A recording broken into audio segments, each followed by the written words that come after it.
BTC गोरोबथा आरो 2003 मायथाइ BTC गोरोबथा बेनि उनावहाय जि मोनसे जोङो सोमावसारनाय गेजेरजों बर' हारिनि थाखाय रैखाथि थामोन्थाखौ नागिरनानै आरो फारफ्रोमबो दिगावनो जौगानायखौ नागिरनानै सोमावसारबोदोंमोन नाथाय बे मोननै गोरोबथाजों जों जेबो मोननो हायाखैमोन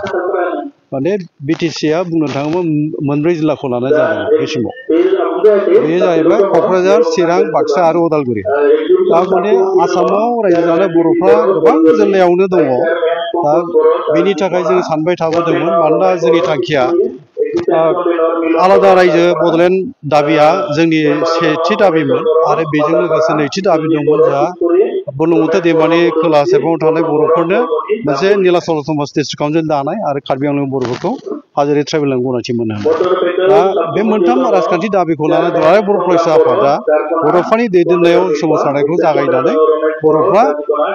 सोमावसारनायनि जि मोनसे लामा बे लामाजों सान्थि सोरजिदोंमोन दा बेनि गेजेरजों जाय गोरोबथाफोरखौ खालामनाय जादों बे गोरोबथाजों जोंनि मिजिंफोर हप्स एन्ड एसपिरेसनफ्रा फुलफिल खालामजायाखैमोन ओंखायनो जोङो गोबां साननायनि गेजेरजों आगुनि मावथिफोर बिदिनो बर' फरायसाफोराव थानाय आरो BLTआव थानाय NDBआव थानाय बर' थुनलाइ आफादाव खामानि मावनाय गोदान दैदेनगिरिफोरजों सम सम BTC बायजोनि जेसेबां दैदेनगिरिफोर दं जों रायज्लायबोबाय थादोंमोन बे रायज्लायनायनि गेजेरजों जोङो मोनसे गरन्थ'आव फैनो हादोंमोन आरो थांनाय 2014 मायथाइयाव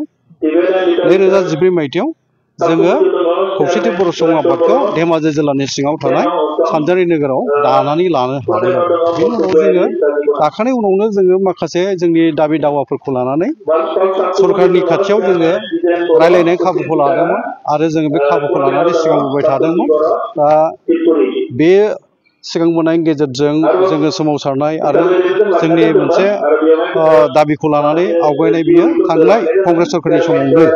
जेब्ला तरुन गगैआ आसामनि गिबि मन्थ्रिमोन बे समावनो जोङो बर' खौसे अट'नमास काउन्सिलखौ मोननाय लामा फैखाबायमोन अब्लाबो बर'फोरखौ जयै सोमावसारनायाव मोनसे बेन्दोंआवनो लानानैहाय गोरोबथाखौ खालामफिननांगौ बेबायदि मोनसे गोनांथिखौ साननानैहाय थांनाय 2020 मायथाइनि 27 जानुवारियावहाय बर'फोरनि थामथि गोजोन गोरोबथा बिटिआरखौ खालामनाय जादोंमोन दा बे गोरोबथानि गेजेरजोंनो बर' कसारिया मोनसे गावहाय खुंनाया दा दाफैजाबाय दा BTCनि बायजोआव बुंनो थाङोबा 10 लाखनिबो गोबांसिन बर' सुबुं अनजिमा दङ अब्लाबो दा माखासे जेथोफोर दङ जाय जेथोफोरनि थाखाय जोङो गासै सुबुंफोरखौ लाफानानै खामानि मावनायाव दाबो जों हाजोबाखै मानोना मोनसे बाउन्डारि कमिसन सिमाखौ थिग खालामनो थाखाय बिटिआरनिखौ दानानै होनाय जादों भारत सरकारा बे सनितपुर आरो बिश्वनाथनि बर'फोरखौ दा लाफानो हायाखै आरो दा मोनसे गोदान जेंना फैदों गवालपारा आरो कामरुप जिल्ला बे मोननै जिल्लानिखौ राभा हाजं अट'नमास काउन्सिलखौ 6 सिडुलाव लांनायनि मोनसे सरकारा थांखि लानानै बेनि थांखिखौ दिल्लीनो गथायहरबाय दा बेफोरखौ लानानै माखासे खामानि मावनो गोनां दं जाय खामानिफोरखौ जों मावजोबनो हायाखै ओंखायनो दिनैसिमबो बर' खौसे अट'नमास काउन्सिला बुंनो थाङोबा गामिया फोसावजायाखै आरो जों बियाब दानो हायाखै आरो बिसायख'थिनो थांनो हायाखै जायनि जाहोनाव जों रांखौ एसेल' मोननाय जायो दा बाथ्राया बेनो जोङो नाजागासिनो दङ नाजालायगासिनो दं सावरायगासिनो दं बर' फरायसा आफाद आरो NDBनि मोनब्रै हानजा लोगोसे खौसेथि बर' सुबुं आफादजों सम सावरायलायदों जे जोंनि माखासे थाबावनाय दाबिफ्रा जाफुंनांगौनि थाखाय खामानि मावगासिनो दङ दा NDB दैदेनगिरिफोर रन्जन दैमारिखौ हमफानानै आरो माखासे दैदेनगिरिफ्राबो दाबो जेथि सानाव दङ बिथांमोनखौबो गहोनायनि हाबाफारिखौ मावगासिनो दङ बा नाजालायगासिनो दङ दा बाथ्रा फैबाय जे जोङो फैगासिनो थानाय जानुवारि दाननि 10, 11, 12 अक्ट'नि बाथ्रा बुंदों एसे अक्ट'आ सोलाय सोल'बो जानो हागौ मानोना दमासि खाथि जानायखाय अक्ट'आ एसे सोलाय सोल'बो जानो हागौ दा जोङो जाजिखना कामरुप जिल्लानि सिङाव थानाय बावहाय खौसेथि बर' सुबुं आफाद बेनि 17थि बोसोरसालिया जथुम्माखौ खुंनो दिनैहाय बानजा आफाद दानायनि बावहाय जोङो ज' जादों आरो बानजा आफाद दानाया जाफुंनो थांगासिनो दङ आरो मोजाङैनो जाफुंगोन होननानै आं फोथायनाय दङ आरो बावहाय जोङो बोरैहाय हेफाजाब होनो हायो बेनि थाखायथ' खामानि मावखागोन जोङो जेब्ला मोनसे आफाद बा जोंनि खौसेथि बर' सुबुं आफादखौनो बिथा खालामनानै जोङो दिनैनि समाव नैबेसिम सौफैदों खौसेथि बर' सुबुं आफादखौ दानानै जों खामानि मावनायनि गेजेरजों BTCनि बायजोआव जों बर' खौसे गंसे गाहाय खुंथायखौ मोनफैबाय दा बे आफादा जोंनि थाखाय जाय आफादनि दारै जों दिनैहाय खुंथायाव जोङो जायगा लानानै खामानि मावगासिनो दं। बे आफादा जोंनि आंगोनिबो आंगो आरो बे आफादखौ जोङो फोथांना लाखिनांगोन। बे आफादनि मोजांनि थाखाय बै आफादाव थानानैनो जोंनि मानसिफ्रा जायफ्रानोखि राजखान्थि दोलोजों लोब्बा गैया, बेयो मोनसे जोंनि खौसेथि बर' सुबुं आफादा राजखान्थि हान्जा बा दोलो नंखाया। बावहाय थानानै जों खामानि मावनांगोन आरो साफ्रोमबो राजखान्थियाव थानानैबो खामानि मावजोबनो हाया आरो गासै रायजो राजाखौ लानानै खामानि मावनांगौनि बिबान दङ खौसेथि बर' सुबुं आफादा। आरो संबिजितआ थिननाय बायदियै बोसोरनैनि उनावनो गोजाम आफादखौ सिफायनाय जायो आरो गोदान दाफिननाय जायो। बावहाय जुथुमनाय जि मोनसे फैगौ 17थि बोसोरसालि जुथुमा जुथुमगोन बावहाय, बे बोसोरसालि जुथुमाया आफाद गोजामखौ सिफायनानै गोदान दानायबो जागोन बावहाय।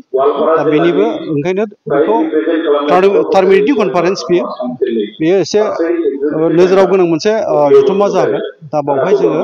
रायजो राजानि हेफाजाब, जोंनि राजखान्थिनि दैदेनगिरिफोर आरो बिब्दिनो जोंनि माखासे वेल विजार मानसिफोर बयनिबो हेफाजाब लालायनानै जोङो फैगासिनो थानाय जि 17थि बोसोरसालि जुथुमा खौसेथि बर' सुबुं आफादनि, बेखौ जों मोजाङैनो खुंफुंनो हागोन होननानै जोंहा फोथायनाय दङ आरो जोङो बिनि थाखाय खामानि मावनो थाखाय थियारि जाबाय। खुलुमबाय। दिनै खौसेथि बर' सुबुं आफादा 17थि बोसोरसालि जुथुमा सफैबाय बा जोंनि कामरुप जिल्लायावनि जाजि खनायाव बोसोरसालि जुथुमाखौ खुंफुंनो थाखाय थि खालामनाय जाबाय आरो बेवहाय आंखौ दिनै बानजाय आफादनि मावफुं आफादगिरि हिसाबै बिबान होदों आरो बेयाव आं मोनसे खावलायनाय थागोन, आं बिबानखौ लानानै जोंनि जिल्लानि गासैबो बर' बा जोंनि वार्कार टिमखौ जोङो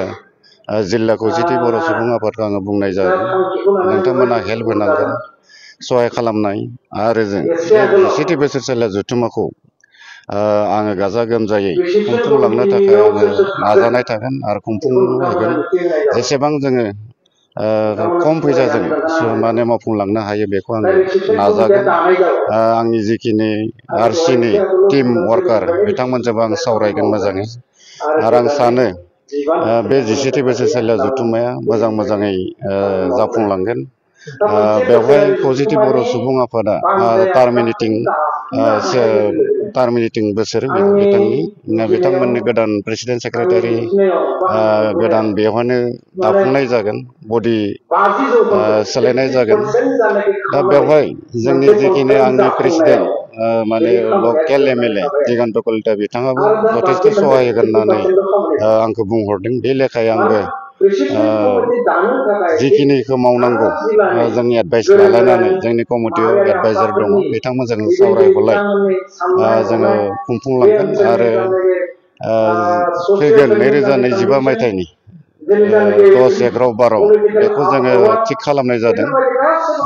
बै दिन सानथाम हाबाफारिखौ जोंनि गेजेराव रायलायनानै जोङो खुंफुंलांनायखौ गाजा गोमजायै खुंफुंलांनायखौ जोङो जाफुंसार होगोन होननानै आसा दं। जों रायलायनायनि गेजेरजों सानदों जोंनि आसामनि गिबि मन्त्रि मानगोनां डक्टर हिमन्त बिश्व शर्मा बिथांखौ जोङो कनसेन्ट लानो नाजागोन बे साननैसोनि गेजेरावनो। बिदिनो जोंनि माखासे बर'फोरनि माने जोंनि बर' कसार अट'नमास काउन्सिलनिबो चिफ दङ, बिथांमोनखौ लेंगोन आरो बिटिआरनि चिफ दङ, बिथांमोनखौ जोङो लिंनो नाजागोन आरो जोंनि बर' माहारिनि गेजेराव माहारियारि अर्गानाइजेसननि जोङो दैदेनगिरि बिथांमोनखौ, इन्टालेक्सुयेल बिथांमोनखौ लिंनायनि मोनसे आसा दङ। जों रायलायनायनि गेजेरजों कनसेन्ट लागोन, बिथांमोनखौ जोङो लिंबोगोन।